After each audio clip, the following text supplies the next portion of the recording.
بوډا او د لیوانو پلونه. لیکوال نصیر احمد احمدي. 4مه برخه. د سهار له اذان سره مې اودې ته پښې ورغځولې. اوبه سړې وې او پښې مې تر بیډیو پورې په مله کې ښخې شوې. د خدای داد په باب مې مخکې له معلومات ترلاسه کړي وو. تر بدې وروسته به یې توپانچه تړله او له کوره ډېر نه راووت. خدای لمونځګزاره سړی و. د پخوا په څېر به یې جمعه نه پرېښوده. د سهار خړه زما لپاره هم ښه وه. تر وار وروسته په اسانۍ تښتېدلی شوای، ځکه خدای داد تربورونه لرل او ورځ راته خطرناکه وه. یو څه انتظار مې لا نور هم وایست. د لمر ختو خواته اسمان روښانه شوی و او د کلا لویه دروازه له ورایه ښکارېده. ناڅاپه مې بدن زیږ شو. د دروازې زنځیر په دړه ولګېد. ټوپک مې ور واړاوه. زه پوهېدم چې بل څوک نه دی، ځکه خدای داد یوه ناروغه مېرمن، پیغله لور او 2 کوچني زامن لرل چې زامن یې لا د لمانځه نه وو. خدای داد مې هم نه شو غلطولی. ما 1-2 ځله د څارویو د پلورلو په ځای کې لیدلی و. ده د مالونو سوداګري کوله. د ټوپک پر کولنګ مې د ښي لاس څخه ګوته ټینګه کړه. ټوپک مې تیار ونیو. د دروازې یوه پله په غونچه سره چوله شوه. کیڼه سترګه مې پټه کړه او په ښي سترګه مې د ټوپک څخه او د دروازه په یوه لیکه کې سره وایستل. خو ناڅاپه مې بدن زیږ شو. زړه مې ولړزېد او د ټوپک خوله بې واکه رانه ټیټه شوه. لومړی مې یو ګړی ولیده، بیا سپین مړوند، ورپسې د ټول ټیکري پیسکه او وروسته یوه دنګه نجلۍ. بې اختیاره مې په اوبو کې ګونډې ووهلې. سر مې پورته کړ. سترګو ته مې یوازې لوښې ولاړې وې. د ورمېږ په کږولو سره مې یوه چوله پیدا کړه. نجلۍ د دروازې تر مخ ولاړه وه. 1-2 ځله یې دې خوا خوا وکتل او نیغه زما لور ته را روانه شوه. بېرته مې سترګو ته لوښې په خوله ورکړې.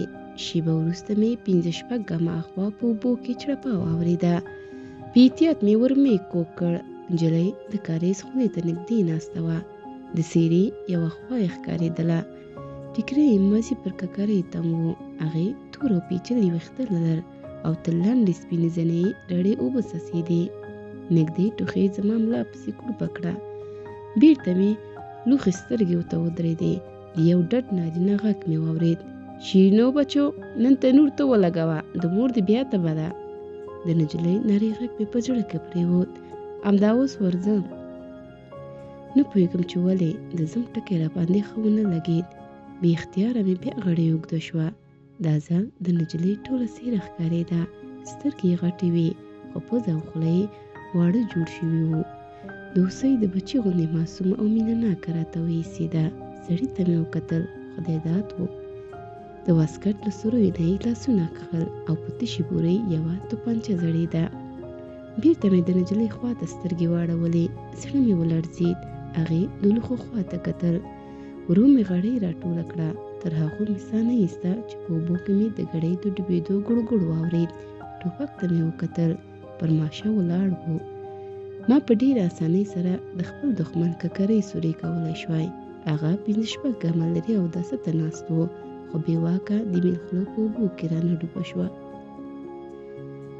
شېبه وروسته نجلۍ ګړۍ په اوبه د کور خواته روانه شوه چې تنور بل کړي. خدای داد د جومات لاره ونیوله چې خپل خدای ته پر سجده پرېوځي. خو ما د خپل کلي ملا په پام کې نیولی و چې د خپلې مینې لپاره د قسم د ماتولو کفاره ورنه وپوښتم. بوډا وټوخل او خبرې یې غوسه شوې. ما غوښتل چې د هغه په اړه ډېر څه واورم، ځکه تراوسه مې لا د خپلو پوښتنو ځوابونه نه موندلي. خو شپه ناوخته وه او د ساعت 2 ستنې پر 12 ولاړې وې. هغه سخته ورځ تېره کړې وه او استراحت ته یې اړتیا درلوده. ورو مې وویل: کاکا، د خوبه مې وایستې. ده وخندل: نه بچیه، زاړه خلک ډېر خوب نه کوي، خو ته ځوان یې، تا ته به خوب درځي. ده رښتیا ویل. زه به هر ماخوستن لا پر 9 بجو په بستره کې پروت وم، خو زړه مې غوښتل چې د بوډا له خولې ډېر څه واورم. بیا هم د نزاکت د مخې ولاړ شوم او بوډا ته مې ویل: د شپې خو به اوبه نه څښې؟ ده راته وکتل: نه بچیه، خو نن ډېر لمونځونه رانه قضا شول او داس به وکړم. د بخارۍ له اودان نه مې بدنۍ ور ډکه کړه. جاینماز ورته کېښود. شپه په خیر مې ورته وویل او له کوټې ووتم. سهار وختي جومات ته لاړم. جمع ولاړه وه خو په کتار کې مې بوډا ونه لید. تر لمانځه وروسته کور ته راغلم. بوډا د مېلمنو په کوټه کې لمونځ کوو. هوا سړه وه او د کړکیو پر لویو ښیښو یخنۍ ښکلي میناتوري ګلان انځور کړي وو. بخارۍ ته مې اور لګیت ورته کړ. بوډا سلام ور وګرځاوه او لنډه دعا یې وکړه. ما وویل شپه دې څنګه وه؟ مخ یې راواړوه. ښه وه خو لږه تبه مې درلوده. د دې سره بسترې ته ور وښویېد او خپل خور لنګې په برستن کې پټ کړ.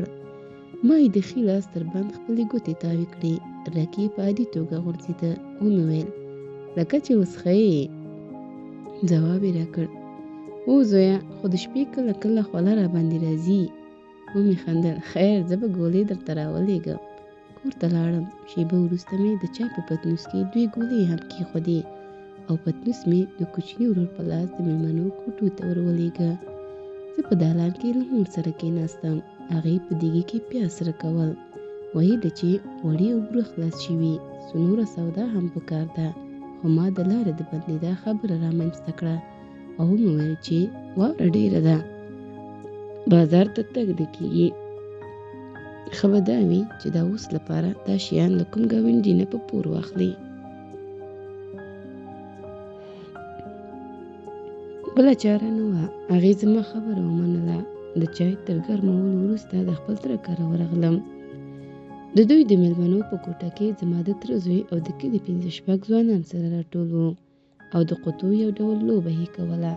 ځکه واوره ډېره وه، هېڅوک هم له کوره نه شوی وتلی او ځوانانو په خپل وخت په قطو او بنډارونو تېراوه. ما ته هم وار ورسېد. خو لا مې قطۍ په لاس کې نوې سره جوړې کړې چې د تره ټوخی مې واورېد. هغه سپین ږیری و. قطۍ یې د شیطان کار ګڼه خو بد یې ورنه راتلل. ځکه مو په بیړه قطۍ سره ټول یو د توشکو لاندې کړې. تره مې کوټې ته راغی او کېناست. د مسافرو پوښتنه یې وکړه. بیا یې یو بل ځوان ته مخ ور واړاوه. هغه یې ګرم کړ چې جومات ته نه راځي او په لمانځه کې یې خوند نشته. بیا د عبادت د ارزښت په اړه وغږېد. پر یو لمانځه یې مخ ته جنتونه راته کېښودل او د لمانځه قضا سزا یې د دوزخ په اور کې 80,000 غوټې یادې کړې. تره مې ملا نه و خو د فقې بوستان او ګلستان په اړه یې کتلوي او د کلي د جومات د ملا په غیابت کې به په ده پسې قد قامت ویل کېده. دی یو نیم ساعت د جنت او دوزخ پر درجو وغږېد او بیا لاړ. د تره له وتو سره بیرته د قطو میدان سور ونیو. خو ما ډېر ژر لوبه بایلوده او له خودې نه ووتم. د خپل کور د مېلمنو د کوټې تر مخ مې ناڅاپه ښي پښه وښویېده او د شا پر تخته ولوېدم. لومړی مې د ورسۍ د پلې د خلاصېدو غږ، ورپسې مې د کوچني ورور خندا واورېده. سر مې پورته کړ. ورور مې د ورسۍ له پلې سر ایستلی و او خوله یې له خندا نه سره ټولېده. د هغه تر څنګ بوډا په یوه سترګه راته کتل. خوله یې ویړه وه خو د خندا غږ یې نه راته. ولاړ شوم. په جامو پورې نښتې واوره مې وڅنډله او کوټې ته ورغلم. ورو مې وخندل. بوډا هم وازه خوله نیولې وه او سترګې یې د کوکۍ غوندې ځلېدې. ورو مې په خوند وویل لالا قدرت دې وخوړ. ما په خندا خوی بوټونه ملامت کړل. بیا ور مخته شوم. د ورسۍ پله مې وتړله او د بخارۍ تر څنګ کېناستم. ورور ته مې د چای د راوړلو وویل. هغه له کوټې ووت. بوډا وویل بچیه کوم کلي ته به من نه وې تلي؟ د هغه دې خبرو په حولم چې سړی کوم ځای ته د تګ نیت نه لري بلکې بې هدفه پر جوماتونو ګرځي او خپلې شپې سبا کوي. د خولې مې ووتل کاکا یو پوښتنه به درته وکړم. ولې نه 20 پوښتنې خو وکړه. ومې ویل کور څوک خپل پردی لري هېڅوک هم نه لري؟ سر یې وځړېد. ما وویل خوا مه بدوه، که دې زړه نه وي څه مه وایه، خو د اوس لپاره دا ځای درته ښه دی.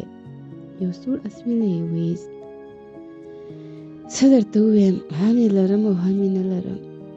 ومې ویل پوه نه شوم، خو ستا له بېګانیو خبرو معلومیږي چې واده دې کړی.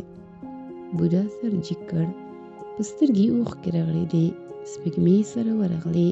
پزه یې پورته کش کړه او شونډې یې وخوځېدې. هو زویه هماغه د خدای داد لور مې وکړه. دا یې وویل او بېرته غلی شو. مخکې تر دې چې پر خپله خبره غور وکړم دخنې مې ووتل.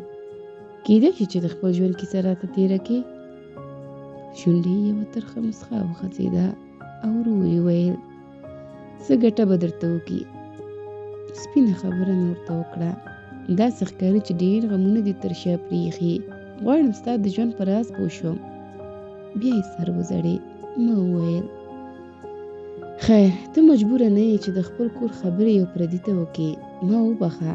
د دې سره ولاړ شوم خو بوډا تر پیسې ونیولم او ورو یې ویل کښېنه زویه ته زما د لمسي په ځای یې. ما هم پلتې ووهله او بوډا پر خبرو راغی.